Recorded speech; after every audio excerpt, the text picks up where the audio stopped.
Good morning, ladies and gentlemen, especially to our instructress, Ma'am Jennifer M. Ulo. Ma'am, good morning. Today, I will be discussing to you the goals of the entire distribution activities. First, when we say goals, in Tagalog, it simply means na mga layunin. No? So, it refers to the objectives, targets, or aims that a person's set to achieve specific outcomes or results. Now, in the world of business, no, we do the distribution activities for our products because we have those specific goals or targets. May ara kita sa mga specific nga gusto nga makabot no sa aton nga negosyo or sa aton nga mga products. And browsing through the internet, no, there are actually 7 goals in the entire distribution activities. And to name a few, we have number 1, we have to reach the target market, and of course we have the efficient delivery. We also have maximize sales. And we have, very important, we have the customer satisfaction, and we have the reduce the cost, and we have market expansion, and we have the brand building. All right, when we say reach the target market, no, it is very obvious that after finishing our product, we have to reach the target market. Kaya anhon taman ang mga produkto naton kung ara lang dira kag hindi makaabot sa aton nga mga target market.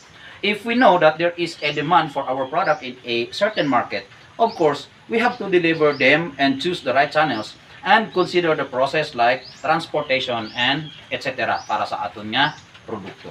And number 2, we have the efficient delivery. Now, when we say efficient, it describes the ability to accomplish tasks no with minimal waste of time. Meaning gamay lang ang ginasayang naton nga oras para sa aton nga ginaobra. That's the meaning of being efficient.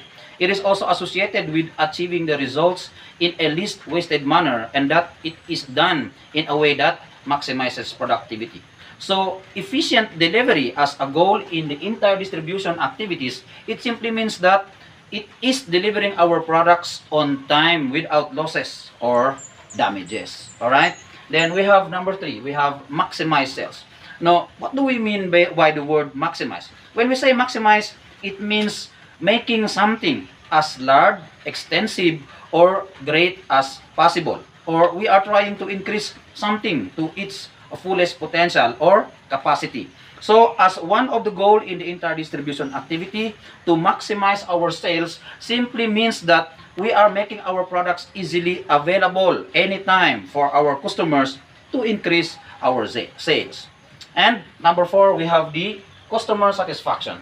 This one is very important that we have to satisfy our customer. Why? Kasi when we say satisfaction, it refers to the feeling of contentment, fulfillment, or pleasure. So, customer satisfaction as one of the goal of the entire distribution activity, it simply means making our customer happy by making our product available anytime and satisfying their needs. And number 5, we have to reduce the cost. No, this goal, it actually aims to attract more customers for more sales. But we have to be very careful in reducing the cost of our products so we can still gain a just profit from our products. And number 6, we have the market expansion. In the world of business, when we say expansion, it means growth and development. So, market expansion as one of the goal of the entire distribution activity, it simply means adding more outlets or places where products should be available to reach and attract new customers and make the business or our company grow. And lastly, we have number 7, we have the brand building. Now, what do we mean by brand building? In business, brand building means creating and enhancing the perception of a brand in the minds of our customers. Kumbaga ginahabol naton nga magtatak ang aton nga brand sa isip sa aton nga mga customers.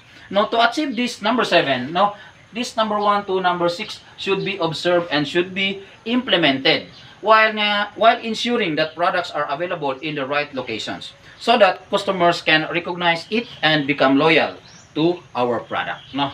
So that would be all the 7 goals of the entire distribution activities, no? And I hope I have discussed it to you in a very well and very presented manner, no? So thank you so much and good morning.